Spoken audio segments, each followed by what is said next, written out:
Welcome, detectives. Got an exam coming up? Well, rational numbers are always part of the mystery. And yeah, they can be a little tricky. In this explainer, we are going to crack the code together, find all the clues, and make sure you have everything you need to absolutely ace those questions. Okay, so every good investigation needs a game plan, right? Here's ours.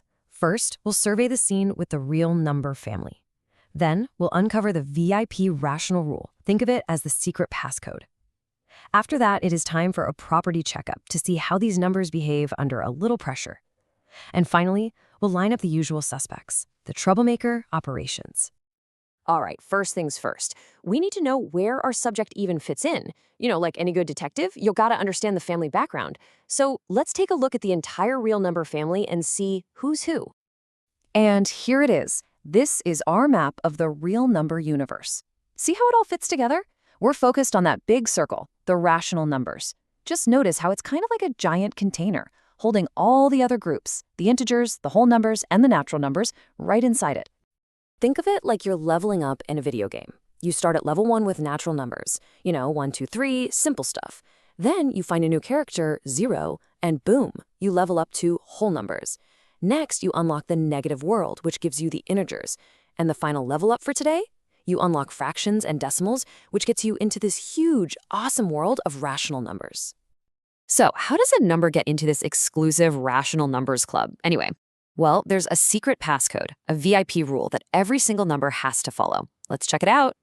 The VIP rule has 3 parts, and they're super important. First, the number has to be a fraction, P over Q. Second, both P and Q, the top and the bottom, have to be integers. And third, now this is the golden rule, the one that always shows up on tests. The bottom number, Q, can never, ever be 0. Need a good way to remember that golden rule? It's easy.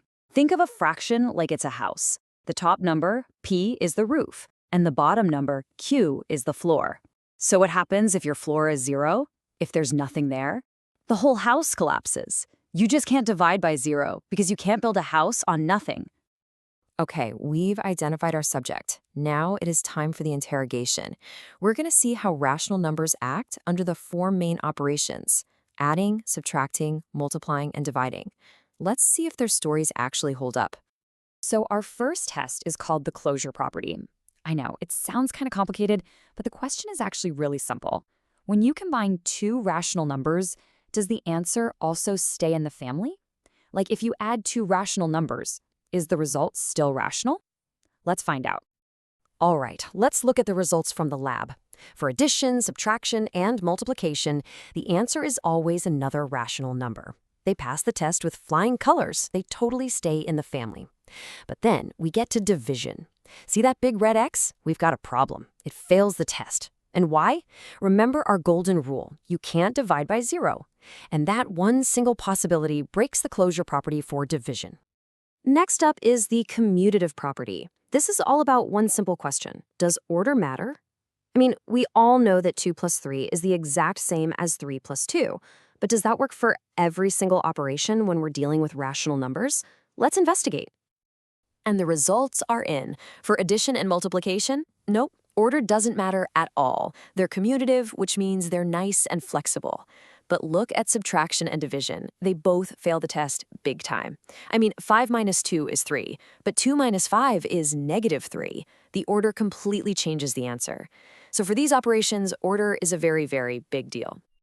And our final test is the associative property. This one is all about grouping. If you have a problem with 3 numbers, say 2 plus 3 plus 4, does it matter if you add the first 2 first or the last 2 first? Let's see if changing the group changes the answer. And would you look at that? We found a major clue. It's the same pattern as before. Addition and multiplication are totally fine. They're flexible, you can group them any way you want.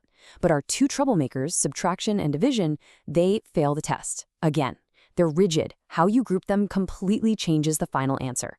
Seriously, this table is a key piece of evidence, so go ahead and screenshot it for your notes. Okay, the investigation is complete, and honestly, the evidence is pretty overwhelming. We've run all the tests, and 2 of these operations have consistently broken the rules. It is time to officially identify our main suspects. So here's the final report. Our rule followers are addition and multiplication. They're reliable, they're predictable, they're flexible, they passed every single test. But our troublemakers, our main suspects, are subtraction and division. They're rigid, and they failed the commutative and associative tests. And division even failed the closure test. These are the two you really need to keep a close eye on. So here it is, the ultimate exam tip. Don't try to memorize this entire chart. That's too much work. Just remember the exceptions. Focus on our two troublemakers, subtraction and division. If you can understand why they break the rules, why order matters for them, why grouping matters, and why you can't have 0 as a floor, that's the real secret to cracking these questions on the test. We've solved this case, but the detective work isn't quite over. Some numbers, like 0 and 1, have special powers, kind of like secret identities within the rational number system. So what are they? Join us for the next explainer to find out. Case closed for now.